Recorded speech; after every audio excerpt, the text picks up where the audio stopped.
हर्षित landmark, सपनों का घर जैसा आप चाहते हैं हम बनाते हैं। 1, 2 एवं 3 BHK ready position flats. Call 9827321321।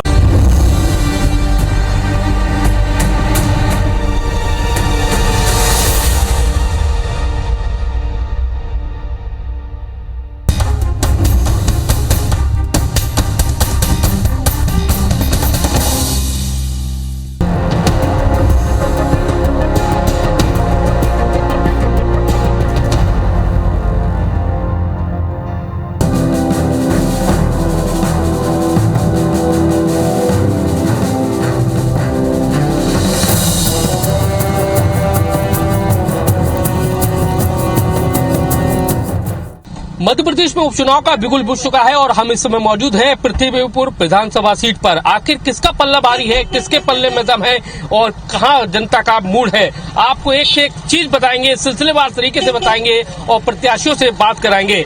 तो आपको दिखाएंगे कि आखिर पृथ्वीपुर में आखिर मुद्दा क्या है, किन मुद्दों पर चुनाव है और यहाँ का जातीय जो फैक्टर है वो क्या कहता है, ये सब चीजें आपको बारीकी से बताएंगे। तो चलिए हमारे साथ में देखते हैं विधानसभा पृथ्वीपुर।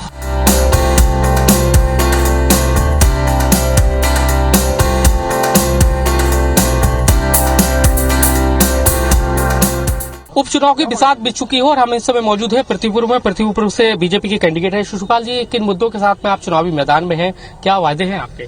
देखिए, मुद्दे तो किसानों की जो स्थानीय समस्याएं हैं, बिजली पानी की अगर कभी कोई समस्या आती, वैसे हमारी सरकार ने बिजली में कभी कोई कमी नहीं रखी है और जहां पानी की सिंचाई की सुविधाएं रह गई हैं, चूंकि कांग्रेस के यहाँ विधायक रहे, उन्होंने कभी इस बात पर ध्यान नहीं दिया है कि किसानों यहाँ की जमीन बहुत उपजाऊ हो और किसानों को पानी मिलना चाहिए।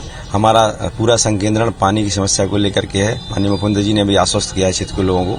1-2 योजनाएं स्वीकृत भी चुनाव से आचार संहिता से पहले स्वीकृत हो गई कि किसानों को पानी मिले, नौजवानों को रोजगार मिले और आतंक, अत्याचार, भय, भ्रष्टाचार का जो बादरण पृथ्वीपुर में रहा है पिछले 25-30 सालों से, उसका समापन हो। अभी माहौल कैसे देख रहे हैं, क्योंकि आप जन जन के पास में जा रहे हैं, सीएम भी है और साथ में है आपके चुनावी सभा, माहौल क्या दिख रहा है, क्या लोग क्या चाह रहे हैं, लोगों की मन की क्या वो माहौल में तो कोई मान लीजिए कि एक तरफा है चुनाव, उसमें कहीं कोई बचा नहीं कुछ। कांग्रेस की जो गतिविधियां वो जनता के सामने खुल चुकी हैं और भारतीय जनता पार्टी की जो जनहितैषी योजना है, हितग्राही मूलक काम है और माननीय मुख्यमंत्री जी की जो लोकप्रियता है, उससे जनता पूरी तरह से समझ चुकी है कि भारतीय जनता पार्टी के अलावा कहीं उनका कोई हित कर नहीं सकता है, इसलिए पूरा एक तरफा। खास बात ऐसी क्या रहेगी जो आपको आदमी चुनाव दे, क्या लगता है कि आपको क्यों पसंद करे, क्यों? देखिए, हम लोग जनता की सेवा करने वाले लोग हैं। एक तरफ राजा खड़ा हो, एक तरफ चौकीदार खड़ा हो। मैं चौकीदार हूँ, कांग्रेस के प्रत्याशी राजा, तो स्वाभाविक चौकीदार को पसंद करेंगे लोग। लेकिन हम ये देख रहे हैं, जो माहौल देख रहे हैं, कांग्रेस के गढ़ के रूप में सीट जानी जाती है, तो उसमें कैसे सेंध लगा पाएंगे, क्या लग रहा है, क्या? गड़बड़ कुछ नहीं होता है, ठीक है, ये जनता तय करती है गढ़ किसका है। जनता पता चल जाए कांग्रेस के गढ़ है कि नहीं। जब ब्रजेंद्र सिंह जी भी थे तब क्या कहते हैं, आप दूसरे नंबर पे रहे थे, सापा से थे, फिर मन परिवर्तन हुआ, बीजेपी में आ गए।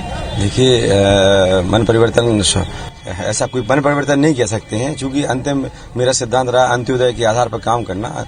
वो मैं जहां था पहले भी कर रहा था और आज भी कर रहा हूं, उससे कहीं कोई डिफरेंस नहीं है पार्टी में। मुख्य मुद्दा माने तो पृथ्वीपुर में कौन सी ऐसी बड़ी समस्या है जिसको लेकर आपको लोग भय, भूख, भ्रष्टाचार का वातावरण कांग्रेस के लोगों ने बना रखा था, उसका समापन करना हमारा पहला मुद्दा है। दूसरा, जब शांति होगी तो विकास होगा। विकास के लिए शांति पहली शर्त है और जब शांति कायम करना, फिर विकास के लिए किसानों, नौजवानों के लिए रोजगार और उनकी सुविधाएं उपलब्ध करानी हमारा पहला। लेकिन सवाल ये कि लोग अभी भी पलायन कर रहे हैं, रोजगार नहीं है, सबसे बड़ी समस्या तो यही है। तो देखिए, ऐसा है कि लोग स्वाभाविक स्वेच्छा से जाते हैं, ऐसा नहीं कि यहाँ पर रोजगार नहीं है, स्वेच्छा से जा रहे हैं, घूमने फिरने के लिए जा रहे हैं। तो क्या वादा कर रहे हैं कि कुछ रोजगार के साधन है? बिल्कुल, 250 एकड़ में यहाँ पर औद्योगिक पार्क की स्थापना होना है और यहाँ के नौजवानों को बाहर रोजगार के लिए नहीं जाना पड़ेगा। अगर आपको जनता चुनती है तो क्या देने की कोशिश करेंगे आप पृथ्वीपुर को एक लैंडमार्क हो जो?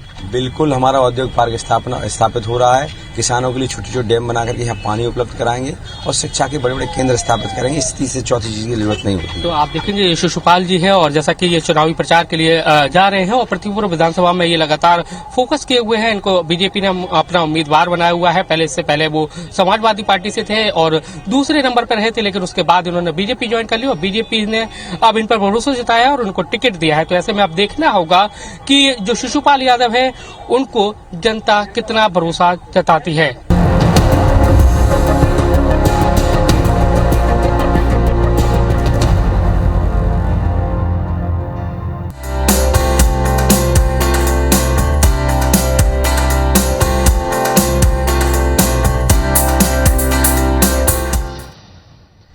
देखिए, पृथ्वीपुर विधानसभा सीट पर देखें तो चुनावी रंग है वो अपने उफान पर है और लगातार जैसे कांग्रेस और बीजेपी इस रण को फतह करने के लिए एड़ी चोटी का जोर लगा रहे हैं। हमारे साथ में कांग्रेस के जो प्रत्याशी हैं नितिन सिंह राठौर है। भाई साहब, किन मुद्दों को लेकर आप चुनावी मैदान में हैं, क्या इशू है इधर के?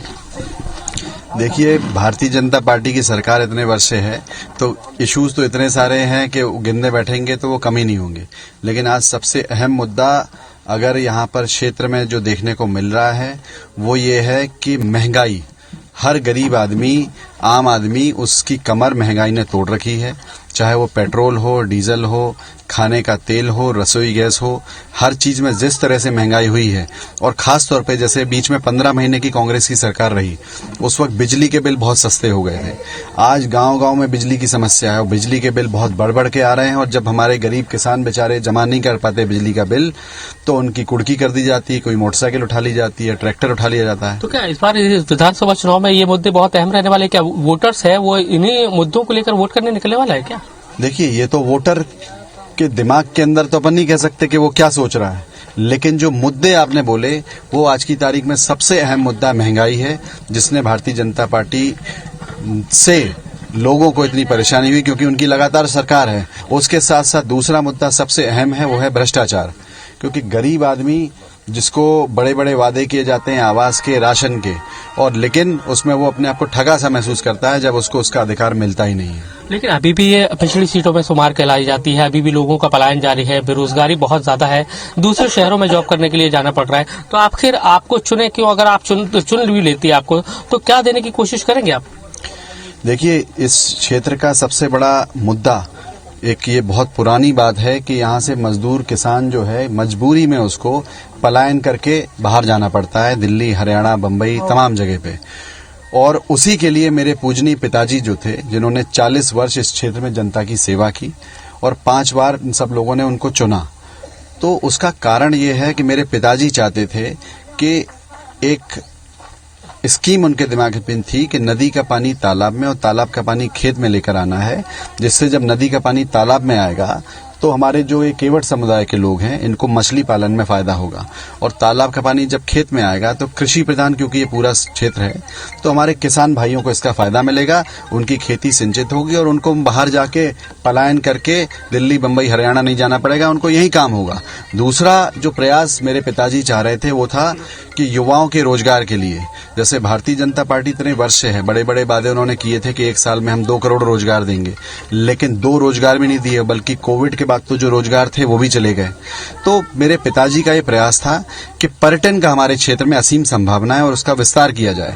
और जब मध्य प्रदेश में भी कांग्रेस की सरकार इतने वर्षों बाद बनी थी, तो इसकी शुरुआत ओरछा, राम राजा की नगरी से नमस्ते ओरछा का कार्यक्रम किया गया था और वो इसी का मकसद यही था कि वहां से इसकी शुरुआत करें और हमारे तमाम जो विधानसभा क्षेत्र में जो ऐतिहासिक धरोहर हैं, 40 के आसपास चंदेलकालीन तालाब हैं, उनको मिलाकर एक सर्किट बनाया जाए। जैसे अछरू माता का मंदिर है, नदनवारा का तालाब है, यहाँ इसके बाद वीर सागर का तालाब है, मोहनगढ़ का किला है, मड़खेरा का सूर्य मंदिर है, तमाम ऐसी धरोहर हैं। बीजेपी का एलिगेशन है कि लंबे समय से आप ही का रहा है, कांग्रेस का सीट पर कब्जा रहा है, लेकिन यहाँ की जनता अभी भी परेशान है, उसको वो चीजें, सब बुनियादी चीजें नहीं मिल पा रही है।